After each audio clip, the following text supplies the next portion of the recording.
in graduate school, there was a quote that I had posted up on my bulletin board, and it said, "What a child is taught, he fails to discover." And so from the beginning of my career, I have firmly believed that that is my role, is to facilitate the discovery process. But never in my doctoral program, in my master's program, in my work overseas, in my work in 4-year institutions and 2-year institutions, not until OnCourse did I find a plug-and-play package for how I can actually do that in the class. I love the facilitator's manual. It's wonderful. There are so many ideas and strategies. You can't use them all, so you have choices to make. And the students love them because they're very interactive. And it's not just that you're standing there lecturing. The facilitator's manual is great. It's got, I don't know how many, but it seems like hundreds of activities that you can use. Activities you would never think of. Activities that the students, have told me, this class is great. There is so much in there that I could teach this course for 30 years and not run out of ideas. So it's a great resource. It's one that, it makes it also easy for me in my role as a train the trainer professional, because I'm responsible for making sure that the new faculty who come on, many of whom get their teaching assignment 2 weeks before the start of classes, so they're doing well just to figure out where to get their keys to the classroom, never mind to be able to get fully prepped for their class. It's great to be able to hand them a facilitator's manual and say, here, chapter by chapter, here are your learning objectives for the chapter, and here are more activities and more ideas than you can ever use.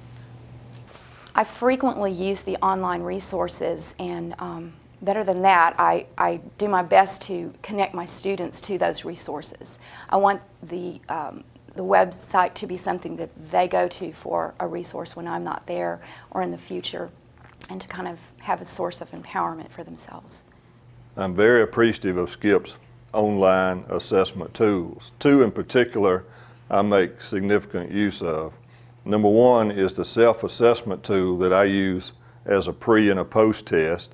In the beginning, I have them take that in order to set a benchmark for where they are at the beginning of the semester.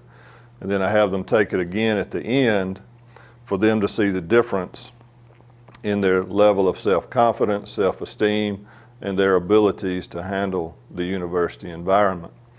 The second one I really appreciate is the learning styles inventory.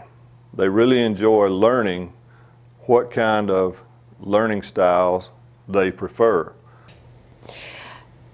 You know, the great thing about taking OnCourse One is you work through the entire set of material that you're going to be doing with your students. And so you experience for yourself exactly what the students are going to be going through. And for an educator, see, we don't usually get to do that. Normally, we're given a textbook and we read it and then we figure out how to teach it to them, and then, we try and deliver it. But this was a real learning experience for everybody there. Better than just plain old professional development. Yeah. One of the key differences between OnCourse 1 and OnCourse 2 is the focus shifts just a little bit from student support strategies or student learning strategies, which are really rich in OnCourse 1, and the shift is subtle, but in OnCourse 2 the focus is on curriculum development.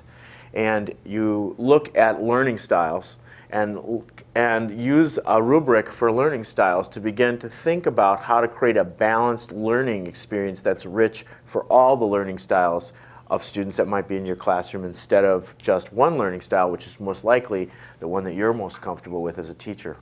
And Skip also uses the success team model inside of OnCourse 2, where folks are drawn together in groups, and those groups actually work on a curriculum project throughout the workshop, and then they do a presentation to their colleagues at the end. And hopefully those are action kind of oriented projects that they can take back to their college and put into play.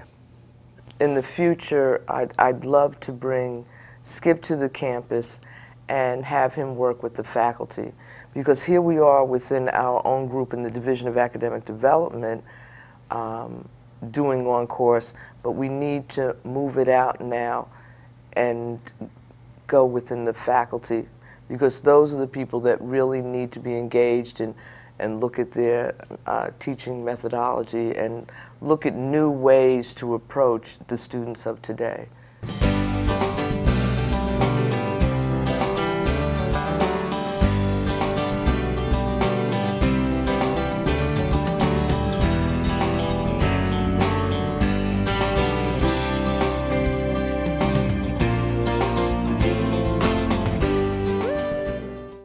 When I first started teaching, I was definitely a lecturer. That was the format that I had seen for years.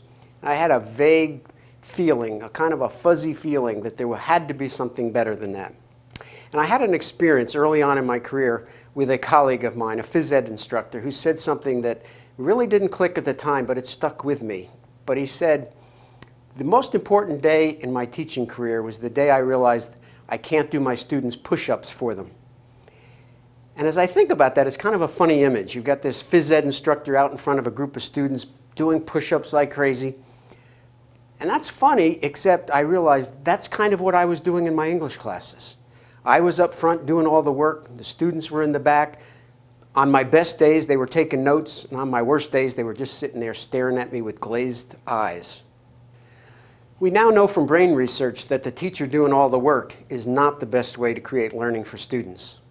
David Souza summed it up in his book, How the Brain Learns, when he said, "The brain that does the work is the brain that does the learning." I was really fortunate that when I went back to grad school for a master's in psychology, that I had professors that were masters at learner-centered education. So I got to experience a whole different way of learning. They would lecture for a while, and then they would turn us loose on an activity to experience something that gave us some insights, and then they would draw us back together and draw it out of us, let us reflect on what we had learned. And it was just so powerful. I had been a really good student before that, but now I realized I was becoming a really good learner.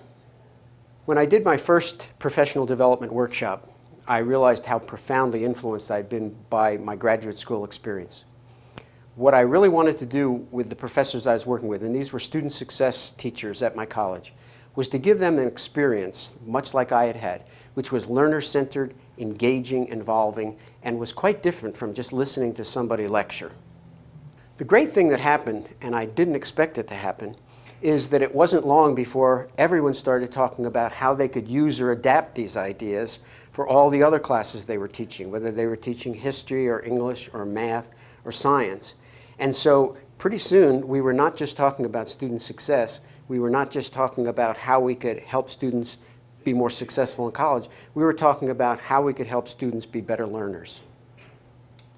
As an instructor considering using the on-course text, I firmly believe that if you will commit to these principles, your students will see greater success in the classroom, you will see greater relationships with your students, and together you will see greater improvement in grades, their overall lifestyles, and they will appreciate you for the rest of their life for changing their lives.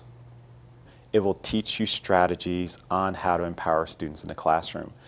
But what it does more than that is how to empower them to make decisions that are going to be beneficial for them in the long run.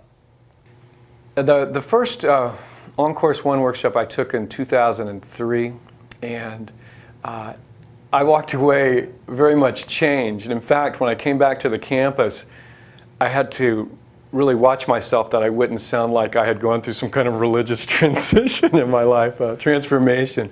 But I did. I really went through a change. It literally changed my life. The strategies that he taught, which we in turn teach to the students, boiled down to living a better life. And my life has just expanded and grown since then. If an instructor was wondering whether to use on-course and Skip Downing's strategy to teach their class, I would have to say go with it, because it's going to open doors for your students and for yourself, because you will be able to adopt techniques to better teach and understand your students. You could change their life and you could change their future, and that is what teaching is about.